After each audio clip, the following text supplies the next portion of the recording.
Isang pinagpalang umaga po sa bawat isa. Amen. Naanyayahan ko po ang lahat na tumayo. Amen. Alam ko po na lahat tayong narito ay naranasan ng pag-ibig at grasya ng Panginoon. At pinagpala po tayo ngayong umaga kasi meron tayong bagong araw, may bago tayong kalakasan at pagpapala sa Panginoon. Kaya ibigay po natin yung the best na papuri sa ating Diyos. Hallelujah! Handa na ba tayong magpuri, sumamba at magpasalamat sa Diyos? Hallelujah!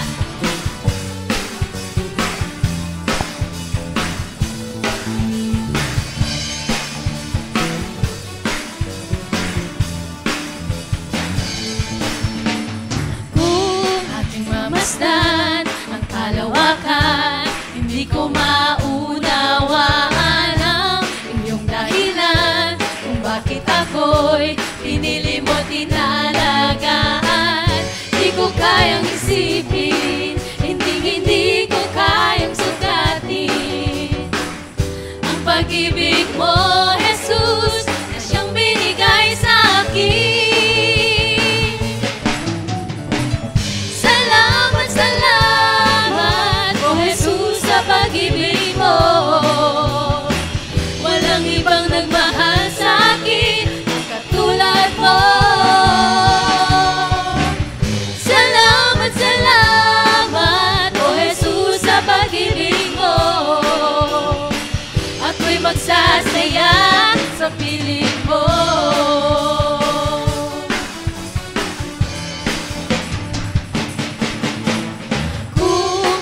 Subok man o kagipitan, ako ay may lalapitan. Ikaw, Jesus, ang aking sandigan, hindi mo ko pababayaan. Hindi ko kayang isipin, hindi ko kayang sukatin ang pag-ibig mo, Jesus, na iyong binigay sa akin. Salamat, Panginoon! Salamat, O Jesus, sa pag-ibig mo. Walang ibang nagmahal sa akin na katulad mo. Salamat, O Jesus, sa pag-ibig mo. Ako'y magsasaya sa piling mo. Salamat, O Jesus, sa pag-ibig mo. Walang ibang nagmahal sa akin ng katulad mo. Salamat, O Jesus, sa pag-ibig mo. Ako'y magsasaya sa piling mo. Buhay ko nang purihin ka, buhay ko nang sa'yo'y sumamba. Wala nang ibang nanaisin pa, kundi pasalamatan ka. Buhay ko nang purihin ka, buhay ko nang sa'yo'y sumamba. Wala nang ibang nanaisin pa, kundi pasalamatan ka.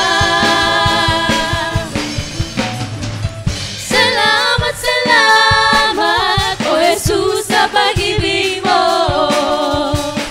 Walang ibang nagmahal sa akin na katulad mo.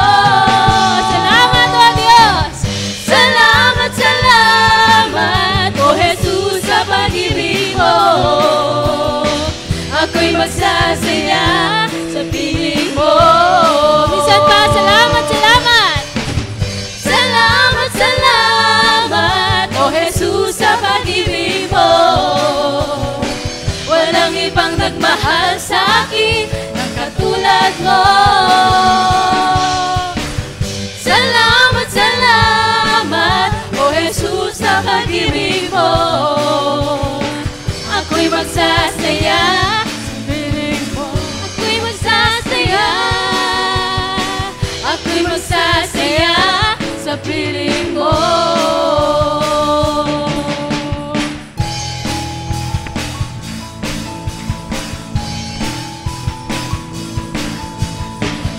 Oh, oh, oh, oh, oh, oh.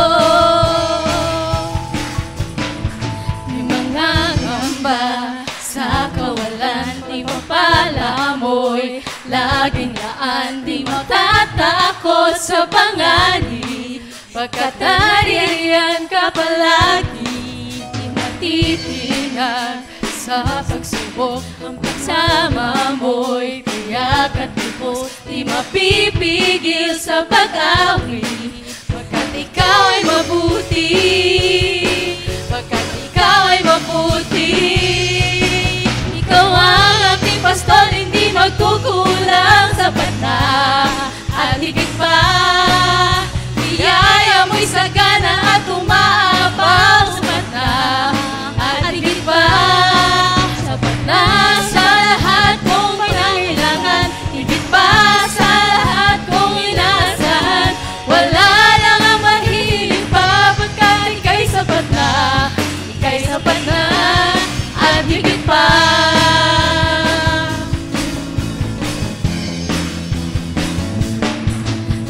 Nangangamba sa kawalan, pagpapala mo'y laging laan, di matatakot sa panganib, pagkat nariyan ka palagi, di matitinag sa pagsubok, ang pagsama mo'y tiyak at lubos, di mapipigil sa pag-awi, pagkat ikaw ay mabuti, pagkat ikaw ay mabuti.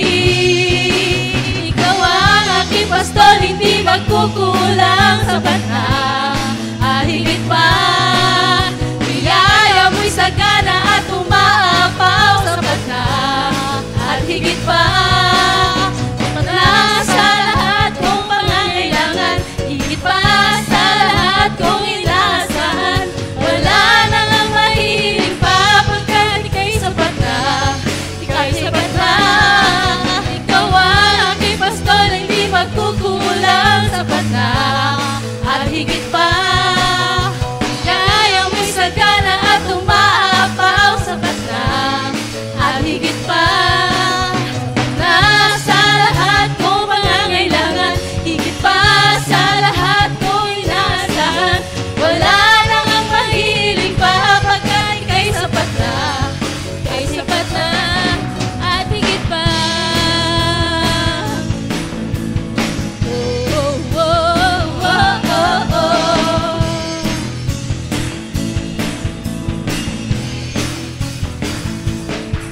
Ikaw ang aking pastor, hindi magkukulang, sapat na at higit pa. Tunay nga, Panginoon. Biyaya Ikaw ang mo'y aming Diyos na hindi sagana at nagkukulang. umaapaw, Ikaw ang sapat aming na Diyos na maaasahan. at higit pa. Hallelujah. Sapat na sa lahat kong pangangailangan, higit pa sa lahat kong inaasahan, wala nang ang mahiling pa, pagkat ika'y sapat na, ika'y sapat na. Ikaw ang aking pastor, hindi magkukulang, sapat na at higit pa, biyaya mo'y sagana at umaapaw, sapat na at higit pa, na sa lahat kong pangangailangan, higit pa sa lahat kong inaasahan, wala nang ang mahiling pa, pagkat ika'y sapat na at higit pa.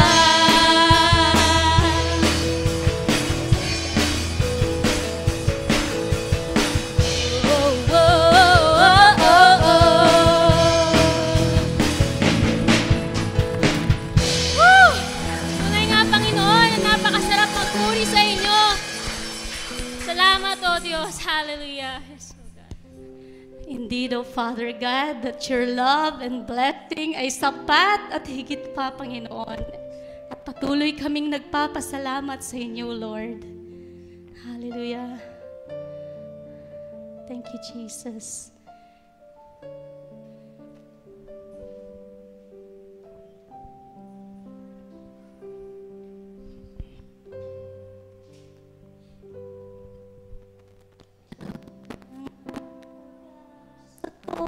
Tanging ikaw ang buhay ko, Jesus.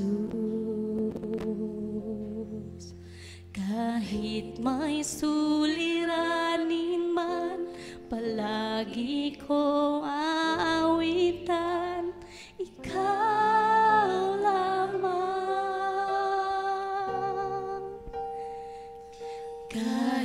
kailan di ka nagkulang. Biyaya mo sa aking laging laan. Ang pag-ibig mo sa akin walang hanggan. Inibig mo ako noon pa man. Kaya't ika'y sasambahin, paligid man ay magdilim. Jesus, kahit ako'y nangangamba, basta't ikaw ay kasama, panatag na. Kahit kailan di ka nagkulang, biyaya mo sa aking laging laan. Ang pag-ibig mo sa akin walang hanggan. Inibig mo ako noon pa man. Panginoon, dakila katapat sa dalangin ko. Ako'y inibig mo kahit ako ay ganito. Walang katapusan ang pagmamahal mo. Walang pinipili ang puso ko. Panginoon, dakila katapat sa dalangin ko. Ako'y inibig mo kahit ako ay ganito. Walang katapusan ang pagmamahal mo. Walang pinipili ang puso ko.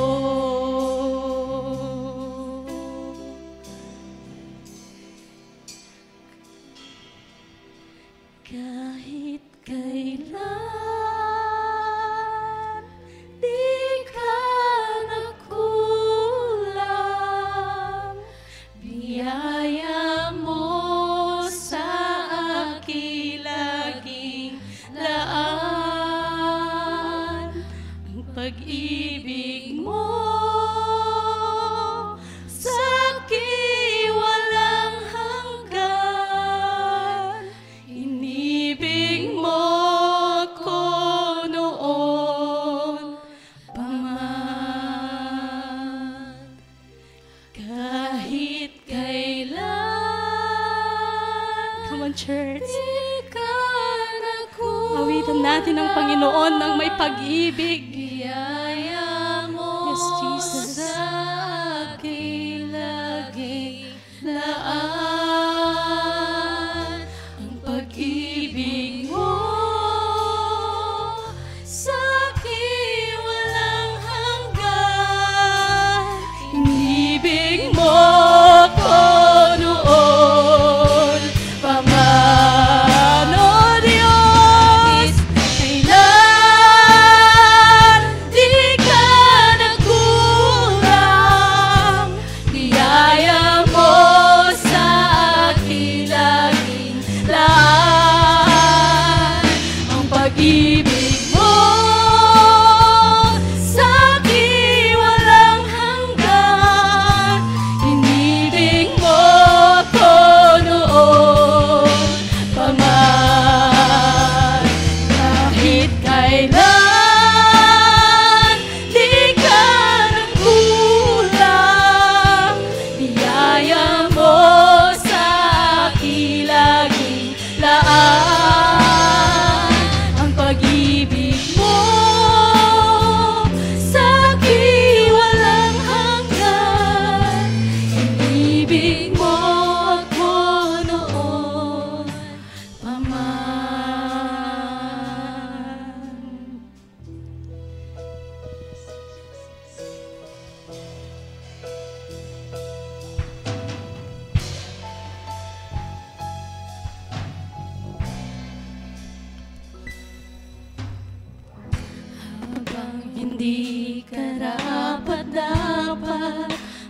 dakulan ng habag at wagas mong pagsinta.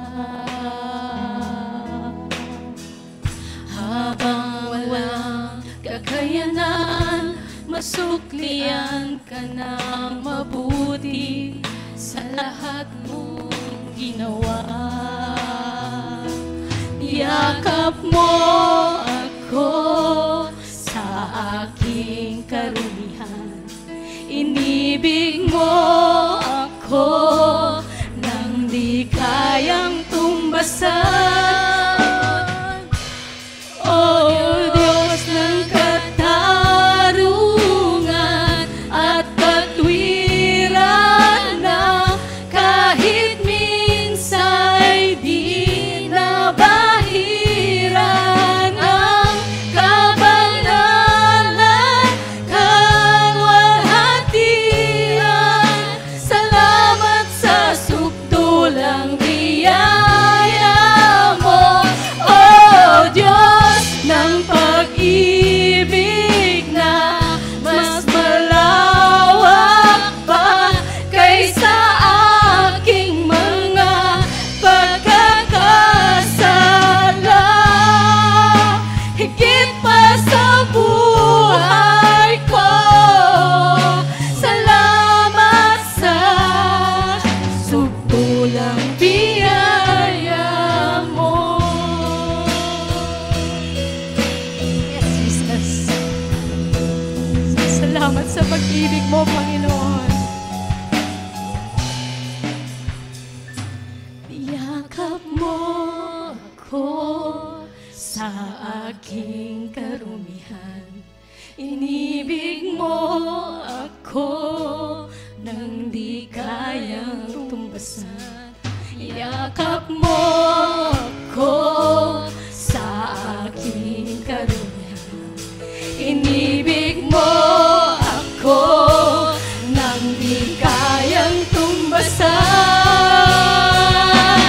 O Diyos ng katarungan at katwiran na kahit minsan di nabahiran ang kabanalan, kalwalhatian. Salamat sa sukdulang biyaya mo, O Diyos ng pag-ibig na mas malawak pa kaysa aking mga pagkakasala. Higit pa sa buhay ko, salamat sa Yes, Jesus. Hallelujah. Jesus.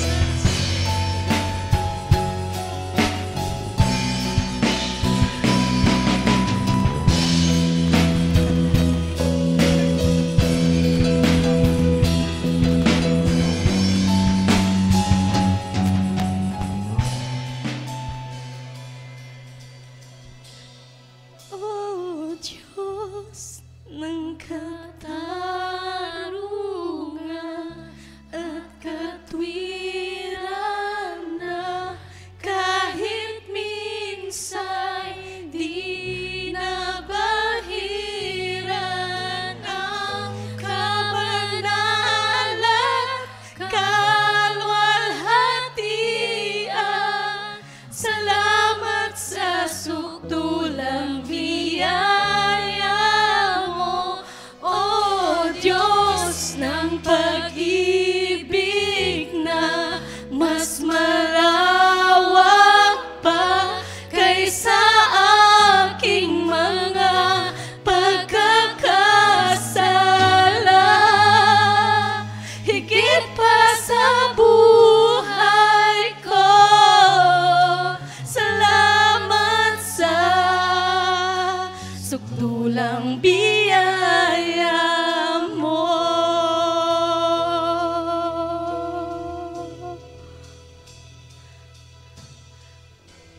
Panginoon, maraming salamat, Lord, sa iyong pag-ibig na wagas at tapat, Lord. Salamat sa sukdulang pagpapala at biyaya mo sa bawat isa, Panginoon, at nais po naming ibalik, Lord, sa inyo ang mga awiting ito, Lord, ng may pagmamahal sa aming mga puso, Lord. Panginoon, salamat, Lord God. Salamat sa pag-ibig mo at pagpapatawad mo sa pagkakasala ng bawat isa, Lord. Lahat kami, Panginoon, ay may karumihan sa aming mga puso. Lahat kami, Lord, ay hindi perfect, Panginoon, but your love, oh God, it's so great. Your love, Panginoon, is incomparable. Your love, oh God, ay sapat at tapat, tunay sa lahat, O Lord Jesus. At Panginoon, patuloy ka namin pinapupurihan, pinasasalamatan, Lord God, sapagkat ikaw ang aming Diyos na tunay na umibig sa bawat isa sa amin, Lord God. Ikaw lamang yun, Panginoon, at walang ibang nakagawa nun, Lord Jesus. Thank you, God. Thank you, Jesus. Minsan paawitin natin. Oh, Diyos ng katarungan at katwiran na kahit minsan di na mahiran ang kabanalan, kalwalhatian. Salamat sa sukdulang biyaya mo, oh Diyos ng pag-ibig na mas malawak pa kaysa aking mga pagkakasala. Higit pa sa buhay ko, salamat sa sukdulang biyaya mo, oh Diyos.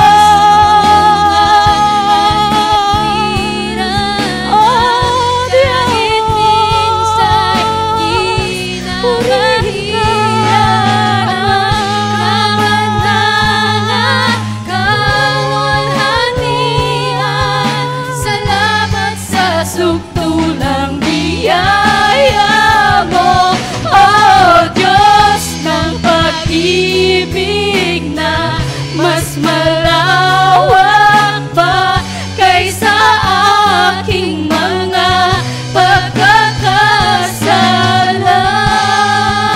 Higit pa sa buhay ko, salamat sa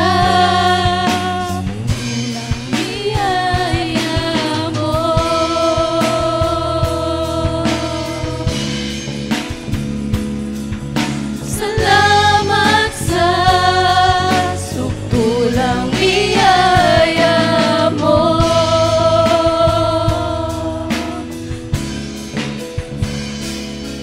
Salamat sa sukdulang biyaya mo. Hallelujah! Let's praise the Lord. Yours the glory of God. Yours the glory of Jesus. We praise your name, O Lord Jesus. We praise your name, O God. You deserve all this glory, Lord Panginoon. You deserve na awitan ka, O Jesus. Thank you, Lord. Thank you, Jesus. Salamat, Panginoon. Narinig mong bawat awitin ng aming mga puso, Lord, at ibinabalik po namin sa inyong lahat ng papuri at pasasalamat. Lahat po tayo ay magsabi ng Hallelujah! Hallelujah! Hallelujah! Praise the Lord!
sa mga tagapanood po namin sa kanilang mga tahanan. No?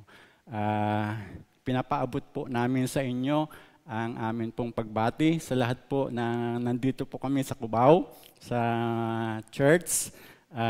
Ang iglesia ng CGPMI ay pinapaabot po namin sa inyo ang amin pong pagbati.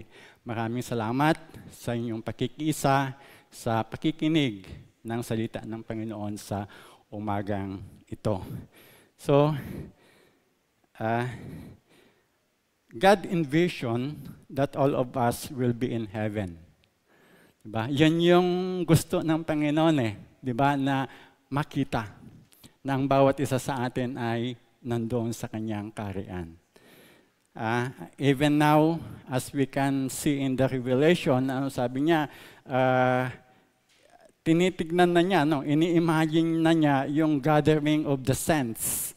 Diba? Kita natin doon sa Revelation, po. Because He does not want anyone to perish. Diba? Because ang Panginoon natin ay ayaw po niyang ang bawat isa sa atin ay mapunta doon sa lugar na ayaw niyang puntahan natin. Kaya yung mission po niya is to make us holy. Kaya yung mission ng ating Panginoon is para gawin po tayong banal, kalugod-lugod, katanggap-tanggap sa Kanya. Because sabi ng salita ng Panginoon, without holiness, no one will see Him. Hindi po natin makikita ang Diyos kung wala pong kabanalan.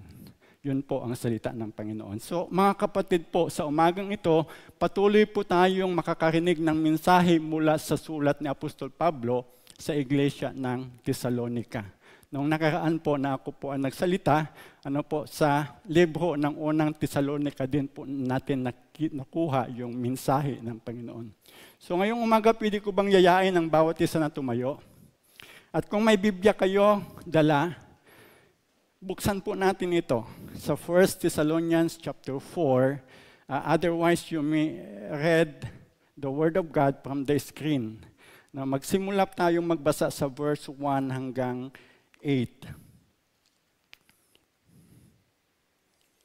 Mas mabuti po kung may Biblia po kayo, buksan po natin yung ating Biblia at doon po tayo magbabasa. Otherwise, pwede po tayong magbasa sa screen. So, 1 Thessalonians chapter 4,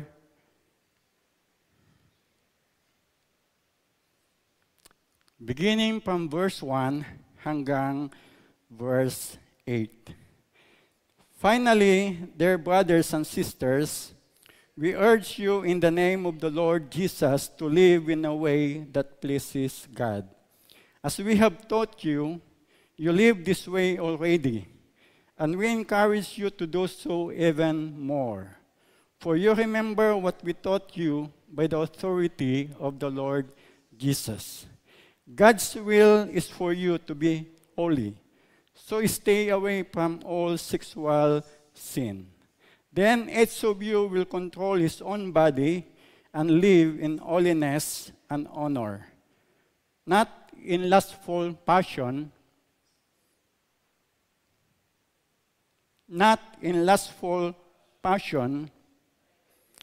like the pagans who do not know God and His ways. Never harm or cheat a Christian brother in this matter by violating his wife. For the Lord avenges all such sins, as we have solemnly warned you before. God has called us to live holy lives, not impure lives. Therefore, anyone who refuses to live by these rules is not disobeying human teaching, but is rejecting God, who gives His Holy Spirit to you. Maraming salamat po. Tayo po ay makakapo. The Lord bless the reading of His words this morning. Let us pray. Dakilang Ama na makapangyarihan sa lahat, maraming salamat po sa araw po na ito, sa pagkarinig po namin ng iyong mga salita. Lord, sa oras po na ito, tulungan niyo po kami na maunawaan, Panginoon, na maintindihan, Panginoon, ang iyong mga salita as we listen this morning. Lord, we invite the Holy Spirit, Lord God, to move in our midst. So God, Lord, pagpalain mo po ang bawat isa na maaabot po ng iyong mga salita sa umagang ito, Panginoon. Patuloy kang kumilos, Panginoon, sa aming pong kalagitnaan. Pinupuri ka namin, itinataas ka namin, at dinadakila ka namin. Sa pangalan po ng aming Panginoong Hesus, ito pong aming samo dalangin. Amen. At Amen. Praise the Lord. Nung nakaraan po, kung matatandaan po ninyo, as I said, yung mensahe po natin, patungkol po doon sa standing firm, sa pamamagitan po ng unang 3 chapters po ng Thessalonica, doon po natin hinango yung mensahe about standing firm po. At dito po, nakita natin na isinalaysay po ni Apostol Pablo yung kanya pong pag-aalala at yung kanyang pasasalamat sa naging buhay pananampalataya po ng mga taga-Thessalonica. Pag-aalala dahil sa gitna po ng kanilang kakulangan at kakulangan sa kaalaman at bata sa pananampalataya, ay baka hindi nila makayanan yung kahirapan o yung pagsubok o yung pag-uusig na mararanasan po nila dahil po sa kanilang pananampalataya. Ngunit pasasalamat dahil sa gitna ng kakulangan po nila at bata sa pananampalataya, po, nakita po natin doon na lumago sila. Okay. At hindi lamang po sa paglago po nila, sila po ay talagang tumayo. Tinayuan po nila yung kanilang pananampalataya. Okay. So makita po natin yung verse, yung chapter 1 to 3, it was a celebration of faithfulness in the life of the Thessalonian church. Makita po natin doon sa chapter 1 to verse 3. Okay. At makita natin doon sa verse 3 ng chapter 1, sabi nga ni Apostol Pablo, Apostle Paul commended them because of their faithful work, because of their loving deeds, because of their enduring hope in Christ Jesus, na ito ay kinatuwa ni Apostol Pablo. At ganun na lamang yung kanyang pasasalamat sa Diyos. Kaya kung gusto po ninyong malaman pa kung paano po nag-umpisa, maganda kasi ang buhay po ng, maganda na tignan po natin yung naging buhay po ng iglesia ng Thessalonica. Kaya I encourage you to read about the church of Thessalonica. At kung gusto po nyong malaman kung paano po nag-umpisa ang iglesia ng Thessalonica, ay read yung po Acts chapter 17. Kung gusto po ninyong malaman kung paano po nag-umpisa ang iglesia sa Thessalonica, basahin niyo po yung Acts chapter 17. At kung bakit untimely ang pag-alis po doon ni Apostol Pablo, na dahilan ng kanyang pag-aalala sa kanilang kalagayan. However, sabi ko kanina, yung pag-aalala ni Apostol Pablo na yun, it turned out to be a celebration of faithfulness. Ngayon po ay dadako po tayo sa chapter 4 ng 1 Thessalonians. Ito po yung text po natin. Dito, Apostle Paul challenged the Thessalonians to live a life in a way that pleases God. Ito po yung challenge niya po sa kanila pagdating po doon sa chapter 4. Actually, ipinamumuhay na po nila ito.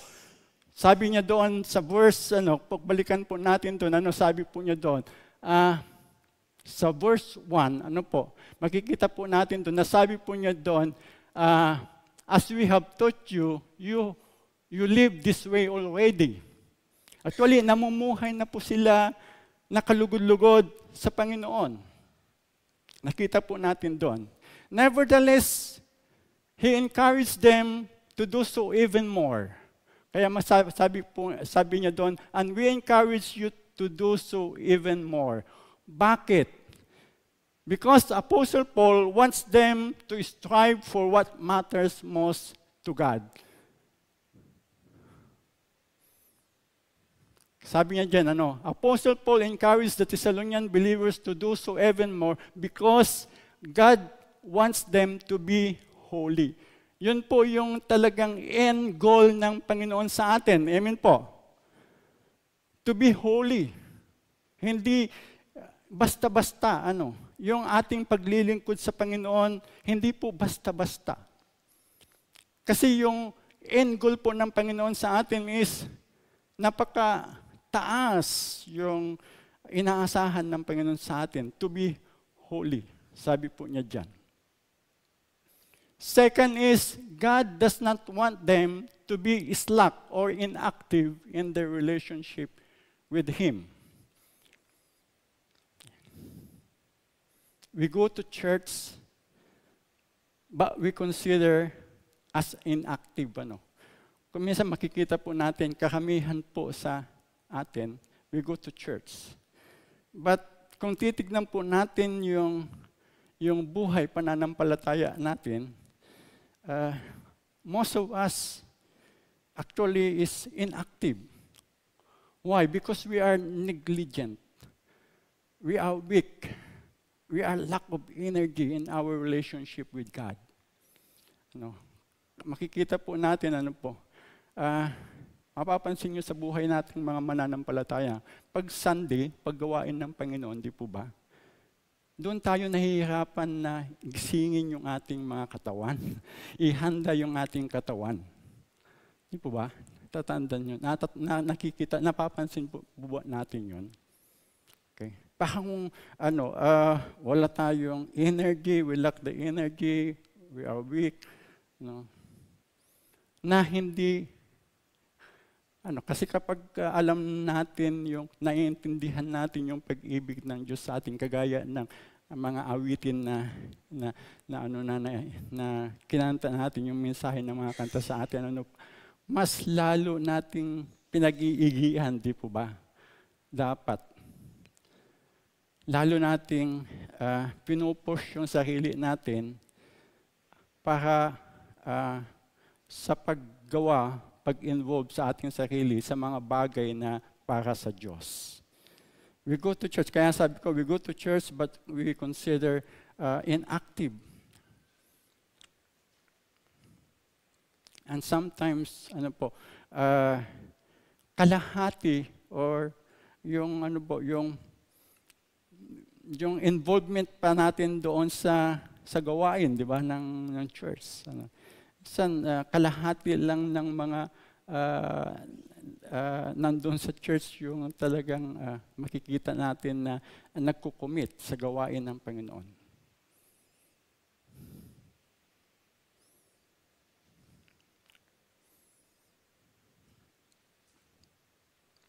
Kaya ito yung kaya makikita natin kahit na si Apostol Pablo, kahit na nakikita na niya yung mga taga-Thessalonica na namumuhay na sila ng kalugod-lugod sa Panginoon. Sabi niya doon, ang encouragement po niya sa kanila doon, do so even more. Go to extra mile. Ang sasabi niya, mas higian niyo pa yung inyong ginagawa para sa Panginoon. Yun yung nais nang sabihin ng Apostol Pablo sa kanila at sa bawat isa sa atin. And sometimes being in the ministry means we thought that we are already active. Kapag tayo ay nasa ministry, kala natin active na tayo. Not necessarily, because if you still give less importance to personal spiritual growth, witnessing for Christ, and lalong-lalo na yung holiness, pagiging banal natin sa Panginoon, then ito yung gustong sabihin sa atin ni Apostol Pablo, na dapat igihan pa natin yung ating paglilingkod sa Panginoon. If we are disconnected with these three important things, yung witnessing, yung spiritual growth, yung holiness, then, meaning, we are, kailangan natin tignan ng mabuti, yung relasyon natin sa Panginoon. Remember what Jesus said in Matthew chapter 7, verse 21. Anong sabi po ni ni Jesus sa Matthew chapter 7 verse 21. Sabi niya, "Not everyone that saith to me, Lord, Lord, shall enter the kingdom of heaven, but he that doeth the will of my Father which is in heaven." And what is the will of the Father which is in heaven? For us to grow spiritually. Diba? To witness for Christ. To be holy. Yan po yung tatlong pinaka-major na na naisin po ng Panginoon sa atin. To grow spiritually, to witness for Christ, to be holy. Pero subukan po natin na evaluate po yung mga ginagawa natin para sa Panginoon. At yun po yung mensahe ng Panginoon sa atin ngayong umaga. Gaya ng sabi po na Apostol Pablo sa mga taga-Tesalonica, "Do so even more." Then Apostle Paul said in verse 2, Sa verse 2, sabi po niya, "For you remember what we taught you by the authority of the Lord Jesus." Why is it necessary for Apostle Paul to remind them that it was the authority of Jesus that did teach all these things? Na itinuturo niya po si Apostol Pablo, paulit-ulit po niya sinasabi sa kanila na yung authority po niya ay nagmula sa ating Panginoong Jesucristo. Bakit ito ay paulit-ulit na sinasabi ni Apostol Pablo sa kanila? Because some of the Jews who were jealous at Apostle Paul always challenged his authority. They try to always discredit him. Pagbasahin po natin yung Acts chapter 17. Ito yung paulit-ulit na ginagawa po ng mga tumutulig sa kanya. At maaaring ngayon din, iniisip natin at binubulong ng kaaway sa atin na imposible na tayo ay maging banal dahil tayo ay tao lamang na nagkakasala. Minsan ganun yung kaya we do not strive to live a life holy. Hindi tayo nag-i-strive na maging banal sa harapan ng Panginoon. Kasi nga, yung kaisipan na tao lamang ako, parang napaka-imposible yata ako maging banal. But with God, nothing is impossible. With God, nothing is impossible. Even Peter, Apostle Peter, taught about being holy. Sabi niya doon sa 1 Peter chapter 1 verse 16, "Because it is written, Be ye holy, for I am holy." Sabi po alam naman natin na itong si Peter at saka si Paul were two major apostles na makikita natin. Kasi si Paul, siya yung apostles to the Gentiles, di po ba? At saka si Peter, siya yung apostles to the Jews. Itong dalawang apostles na ito yung panawagan po nila sa atin. Be holy, for God is holy. So kailangan talaga papunta tayo doon talagang hindi po imposible na tayo ay maging banal.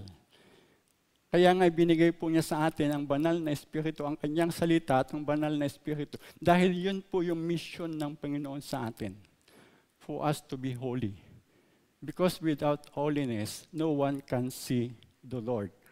Ang katuruang ito po ay hindi imahinasyon o gawa-gawa lang ni Apostol Pablo o ni Pedro, kundi ito ay katuruang nagmula sa Diyos. Kaya nga sabi ko, palaging pinapaalala ni Apostol Pablo na yung authority nila to teach this teaching, this truth, is from God. Hindi po galing sa kanila. Kaya hindi po natin pwedeng isipin na parang minamaliit lang natin yung katuruan na kailangan po natin ipresenta yung sarili natin sa Diyos na banal because God is holy. Dahil banal ang Panginoon. Apostle Paul was aware of the background of the Thessalonians. Most of them were Romans, Jews, and Greeks. Influenced and under the colonial rule of the Romans. As Romans' customs, Men are allowed to have an extramarital affairs with other women. Yung customs po ng mga Romans, yung lalaki na may asawa, it is legal for them to have an extramarital with other women besides yung kanilang mga asawa. It is legal practice and recognized by the community. But in the scripture, it's adultery and fornication, all fornication. It is a sexual sin. That is why Apostle Paul exhorted the Thessalonians in verse 4 to 6. Pag natingin natin doon sa, yan po, yung sinabi niya God's will is for you to be holy, so stay away from all sexual sins. Kaya doon sa verse 4 to 6, ito yung kanyang paalala sa kanila. Then each of you will control his own body and live in holiness and honor, not in the lustful passion like the pagans who do not know God and his ways. Never harm or cheat a Christian brother in this matter by violating the wife. Yan, sabi niya doon. Kasi nga, talagang inaasawa pa rin nila, nagkakaroon pa rin sila ng extra affair. Yun yung custom . So maaring yung mga kahit mananampalataya na, ito ay mayroon pa rin, bahagi pa rin yung kanilang buhay, yung mga ibang mga mananampalataya. Maaring nag-i-struggle sila o ginagawa pa rin nila itong bagay na ito. Kasi nga bahagi ng kanilang customs. Practice, illegal practice. Kaya sabi niya doon, never harm or cheat a Christian brother in this matter by violating his wife. For the Lord avenges all such sin as we have solemnly warned you before. So kultura po, lalong-lalo na sa mga kalalakihan, malalim ang ugat na ito na hindi basta-basta maa-approt. It might be that some of them, sabi ko nga, practice these customs and is struggling. Kaya makita din natin, yung kagaya po ng buhay po ng mga Israelita. It takes 40 years, and even Moses, it takes 40 years for the Lord to change them. Si Moses nga, hindi pa siya nakapasok doon sa lupang pangako . Because he is not perfect. It takes 40 years. So ganun din po sa bawat isa sa atin, may mga gawa tayo before we came to Christ na hindi basta-basta naalis sa atin. Why? Because of our sinful nature.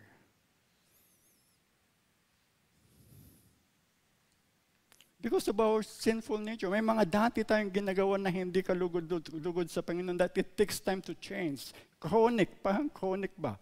Sa isang illness, bumabalik. Even though we are already cleansed and forgiven, that is why kailangan we need to be sanctified through and through by the Word of God sa pamamagitan ng banal na Espiritu. It takes hard work with fear and trembling. Kaya nga ito yung sulat ni Apostol Pablo sa mga taga-Pilipay . Sabi niya sa Philippians chapter 2 verse 12, anong sabi niya doon? Work out your salvation with fear and trembling. Ito yung ibig sabihin niya, let us work hard to be worthy in the sight of God. Mamuhay tayo nakalugod-lugod at katanggap-tanggap sa Diyos. And why did Apostle Paul has put more emphasis on sexual sin in his call to live a holy life? Ito yung main na niya dito . Para tayo ay makapamuhay nakalugod-lugod sa Panginoon. Binigyan po niya ng emphasis yung sexual sin in his call to live a holy life. First, because of its gravity to lure or entice believer to commit sin. Second, because of what Jesus said in His Sermon at the Mount. Mamaya makikita natin kung ano yung sinabi ng ating Panginoong Jesucristo doon sa kanyang sermon doon sa Mount. Sa Matthew chapter 5 verse 28. Anong sabi niya doon? But I say, anyone who even looks at a woman with lust in his heart, with lust, has already committed adultery with her in his heart. Ganito na po di ba? Kung dati, kailangan mong sipingan yung asawa ng gano'n yung adultery, gano'n yung fornication. Ngayon, tignan mo pa lang. So, kaya nga, binigyan po niya ng emphasis yung sexual sin. Kasi yung sexual sin, napakalawak po, yung kanyang yung seriousness of sexual sin is so great that the Lord Jesus used the term gouge. Sabi niya doon sa susunod na verse ng 28 and 29, sabi niya, if your eyes causes you to sin, sabi niya, gouge it, alisin mo na lang yung mata mo. Sabi niya, dahil mas mabuti pang pumunta ka sa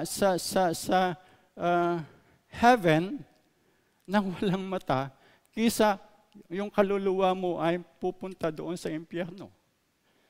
Ganon po kagrabe yung sexual sins.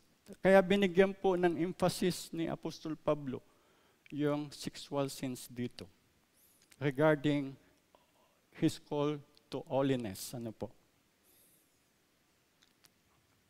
Sa mundo na ginagalawan po natin ngayon, where sexual sins are rampant and of some extent already legal, accepted by many. Because of its craftiness, yung artfulness, art na siya. Di ba? Kikita natin. Art na nga siya eh. Pag hubot-hubot yung babae, yung lalaki na mayroong art.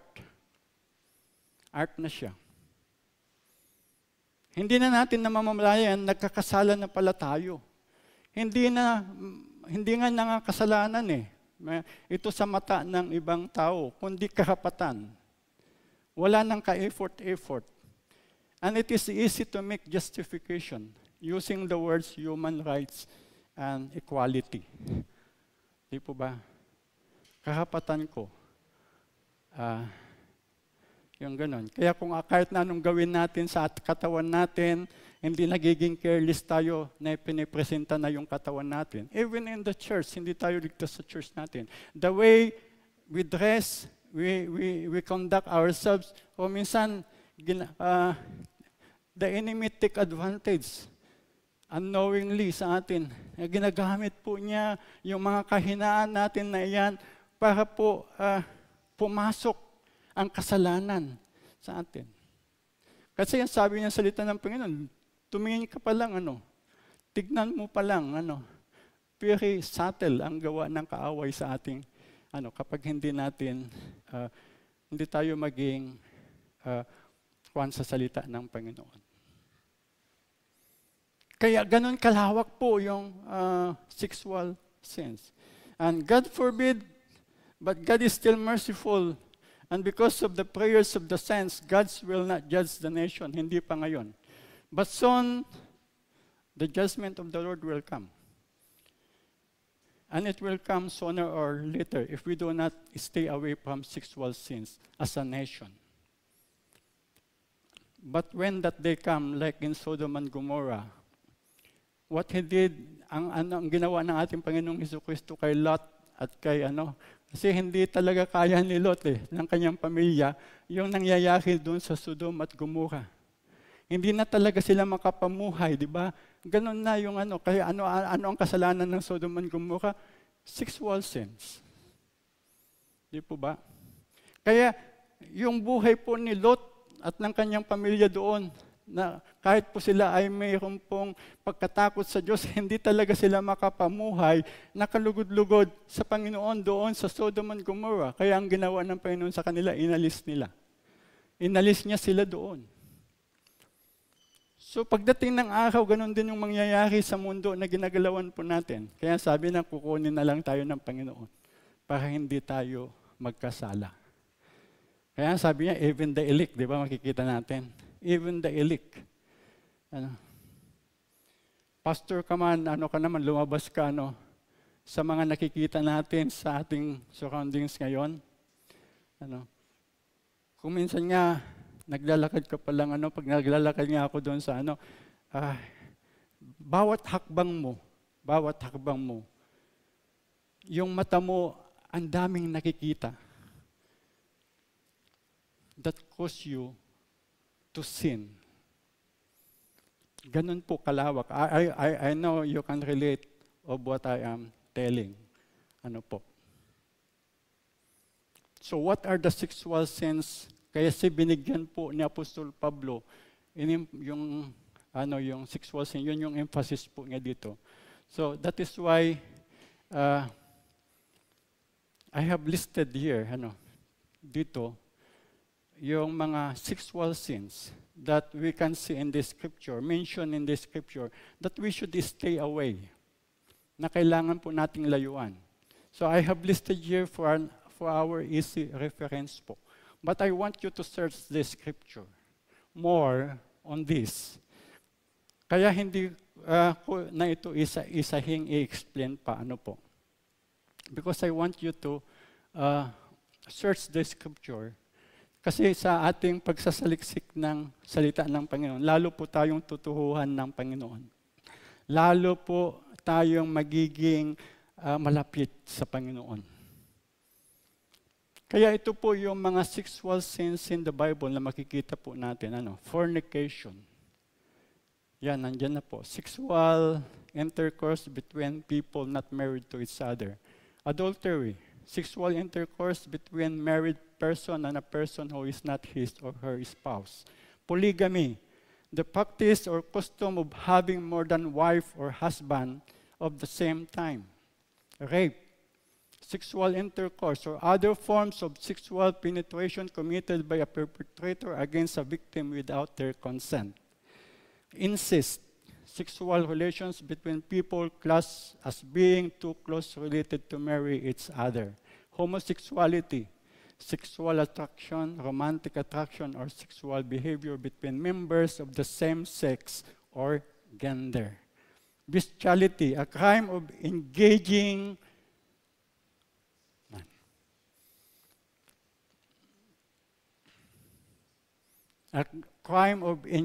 in sexual relations with an animal. Prostitution, a practice of engaging in relatively indiscriminate sexual activity in exchange for immediate payment in money or other valuables. Then sexual immorality, which includes pornography. And I add masturbation. Alam niyo po itong masturbation na ito, hindi natin malaging naririnig ito sa pulpit. Although the Bible is silent about this. Pero gusto po natin tignan. That is why sabi ko, kailangan natin basahin ang salita ng Panginoon. Any sexual activity that happens outside of marriage. So search the scripture, for in this way, lalo po natin makikilala ang Panginoon, malaman yung kalooban ng Diyos sa atin, because He always speaks to us in a new way, as we meditate His words daily. In verse 7, sabi po niya, God has called us to live holy lives, not impure lives. At ito ay nagsisimula po sa ating intentional na pagbabasa at pagbubulay-bulay po ng salita ng Diyos. The Holy Spirit will convict us. Diba? Pag nagbabasa po tayo ng salita ng Panginoon, the Holy Spirit will convict us, will teach us, will help us understand all about what Jesus did and taught. Sabi niya doon sa Acts chapter 1 verse 1. Kaya magkahon po tayo ng intentional Ito po yung kakulangan sa bawat isa sa atin, yung intentional po na pagbabasa ng salita ng Panginoon. Kasi ang salita ng Panginoon po, ito po yung basihan po natin, ito po yung manual po natin kung paano tayo makapamuhay na kalugod-lugod sa Panginoon. Wala pong ituturo ang banal na Espiritu sa atin kung hindi po tayo magbabasa ng salita ng Panginoon.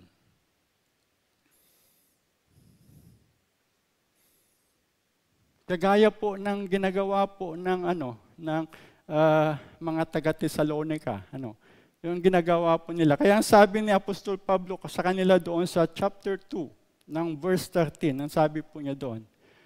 Sabi niya doon, "Therefore we never stop thanking God that when you receive His message from us, you didn't think of our words as mere human ideas.